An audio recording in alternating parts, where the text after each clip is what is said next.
Day 2, I don't know pa kung anong plan, pero let's see.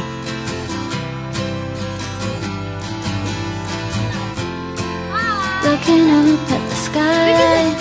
We are back again para maghanap ng lunch. Ang bagnet kare-kare. Pero masarap siya. Ang laki! Go a little further. Iwan ko na lang to. Give a little love. Hi everyone.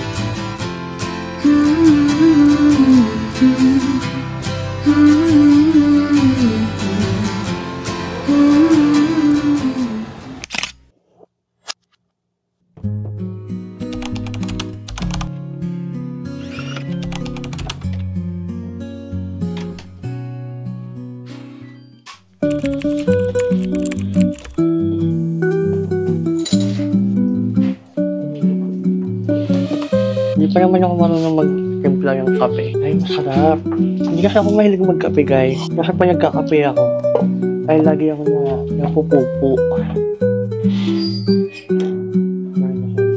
Ayan, nauubusan na.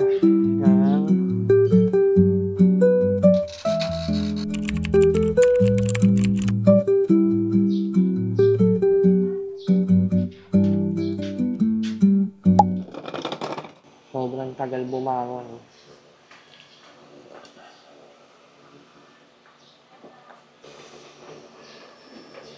Everyone, so welcome to another day here sa Zambales. So, it's my birthday today. Wow!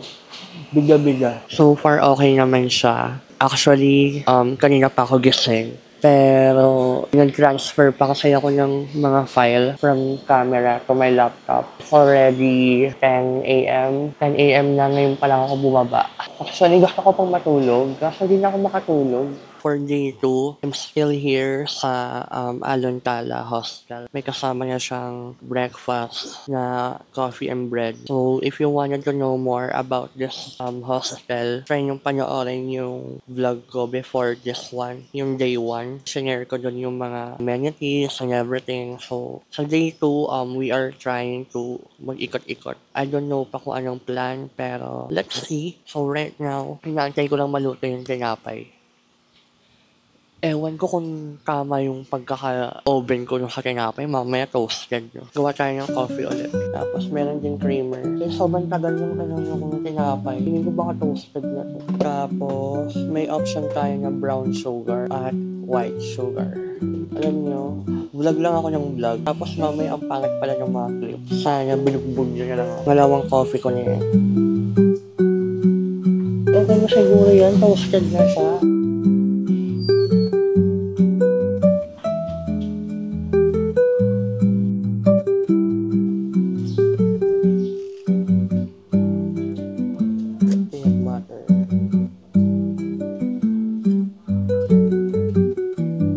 Ang pangat ko gumawa ng tinapay. Diba? Durog-durog siya, be. Sobrang toasted yung tinapay ko. Parang chicharon niya siya, be. Ano tayo? Video muna tayo. Hello. Ano, CJ, ikaw? Lori, a streamer from Cebu, Philippines po. Ay, we? I do music stream po. Hello! Nagtatanungin lang ako. Ate, saan po yung inside surf? Ay, sarado po. Ay, sarado? Kailan siya nag-open? Friday to Sunday. Ako lang, mag-isa. Ay, we. Pero lagi ka talagang nagka-travel? Hindi naman ganun. Bored lang sa house. Pero galing ka pag Cebu. Yeah, we're here. Guys. Mag-video tayo. Video kita. Hi po! Yung original lang. Coconut flavor. Oo. Di ba may mga ano kayo, langka, gano'n? Wala pa po sa ngayon. Hindi ako Tagalog. Kunti lang Tagalog. Alam, may kalo sila ate oh. Pwede pa hiram ng kalo, te. Picture lang ba? Ano kalo? Kalo. Hot. Look at guys, parang may lagayan ng mga ice cream.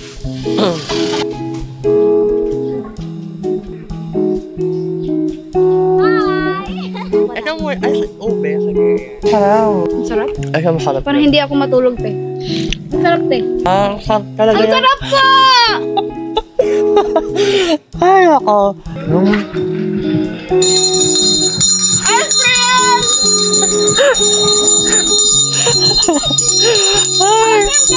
Ice cream! Sarap! Ingredients po ito ay itong sand. Tignan niyo po. Secret ingredients po. Hindi ko kinakaya yung energy niya. Hindi saka nag-ano kayo, nag-stream kayo. So, feeling ko ano yan. Yung energy ko. Ayan. So, meron silang dining area.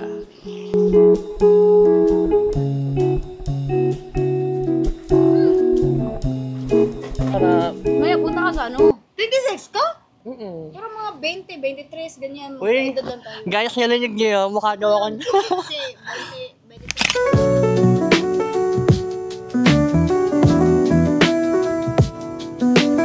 Parang mali yung decision namin maglakad.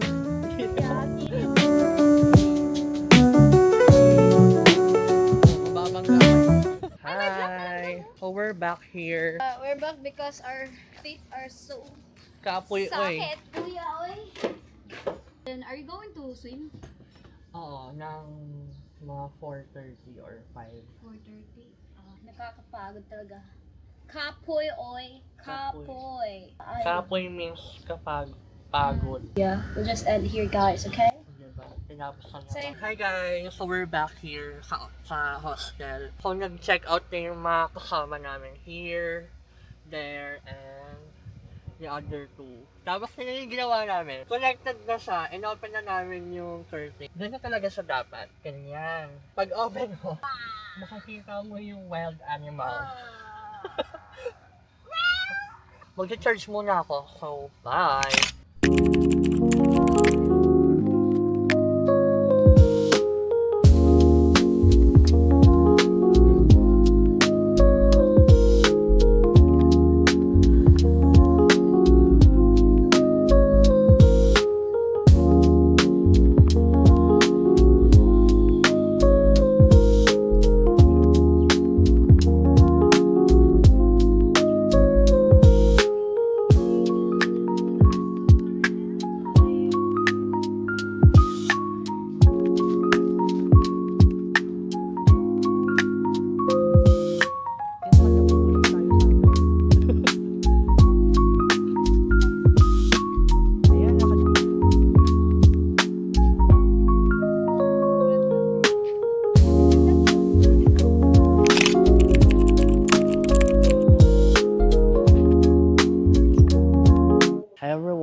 We're back again para maghanap ng lunch. Guys, so time check lang. It's already 4 p.m. And ngayon pala ako maghahanap ng lunch. So, ang goal natin is magkare-kare. Kasi kahapon pa ako naghahanap ng kare-kare. Dito ata yun. Parang daming tao. Pwede mong mag-order? Okay. Meron kayo kare-kare? Meron po. Na bagnet? Liam po po yung gamit. Okay. Magkano? 514 po. Dine-in na lang. Tsaka isang rice. Thank you. So, we're here sa Kapitan Liwa. Nag-order ako ng kare-kare. Ayan, nag-order ako ng bagnet kare-kare. 2 rice. Pero alam ko 1 rice lang yung in-order ko. Pero, let's eat. Let's eat. So, finally, sa second day, nakahanap na tayo ng bagnet kare-kare. First proper meal ko for the day. Lamang. First bite. Masarap siya. Masarap siya, guys. Masarap din yung alamang nila. Mangan tayo. Gutom ba ako? Masarap lang talaga.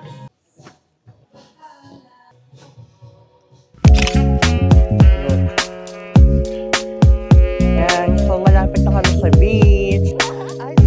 Wow! Ang ganda! Wow, wow, wow, wow, wow! Ay, wow!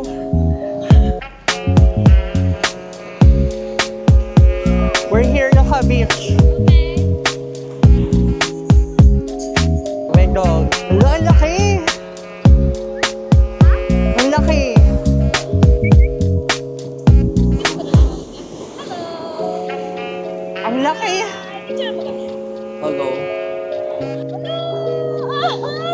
Ayaw niya. Sabi niya wala akong mapapala dito. Okay.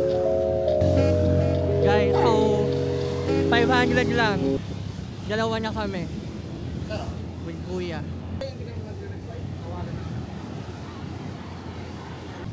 So guys, magbabagyan na boat kami for only 500 pesos. Tapos, dalawa na kami. So, hey! Hello! Hi po! So, iiwan ko na lang to kasi babalik na lang kami guys. So, bye-bye!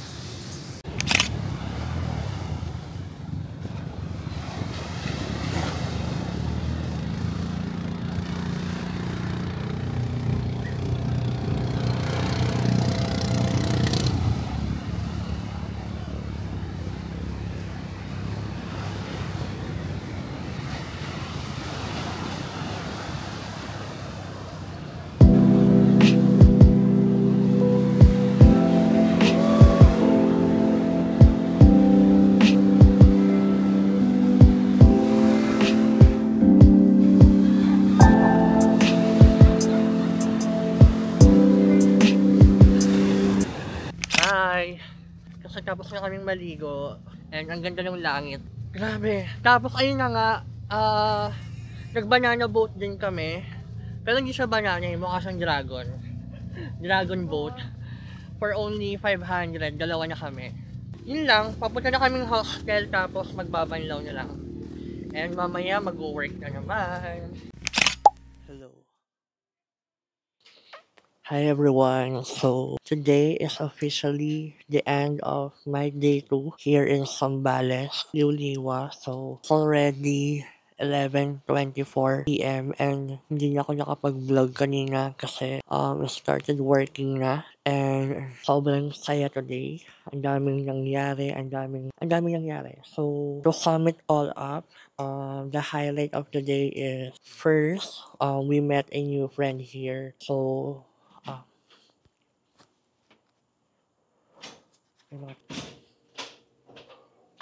oh guys, I am back.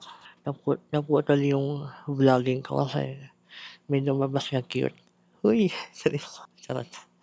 So ayun na nga, so the highlight of the day, again, meron tayong na-meet na new friend. Her name is Lori. She is also a solo traveler from Cebu. Tapos, yung mga hindi natin nakain ng day 1, kakakoko and kare-karing bagnet, na-try natin siya today. So, I am really happy. Kakakoko, sobrang sarap pa rin. As in, kare-karing bagnet. For the price, medyo mahal siya. Pero considering na we're here in Liuliwa, understandable naman. Masarap siya. So, ayun. Pero madami yung service niya. Actually, good for 2 nga daw siya. And then, one more thing. We tried banana boat. So, nag-banana boat kami for only 500 pesos. Dalawa na kami. So, 250 each. Tapos, of course, yung sunset. Nagdagat kami ng mga 4 to 5 p.m. or lagpas pa ng 5 p.m. Sobrang ganda pa rin yung sunset here sa Zambales. And, ayun, nag-work na ako. So, hindi na ako nakapag-vlog kanina ng work. Medyo madaming pinapagawa kay client today. Buti na lang talaga. Malakas ang internet here sa Alontala. I hope you guys enjoy this video because I did. Thank you guys for spending my birthday with me. And tomorrow is day 3 and let's see kung anong mangyayari. Yun lang.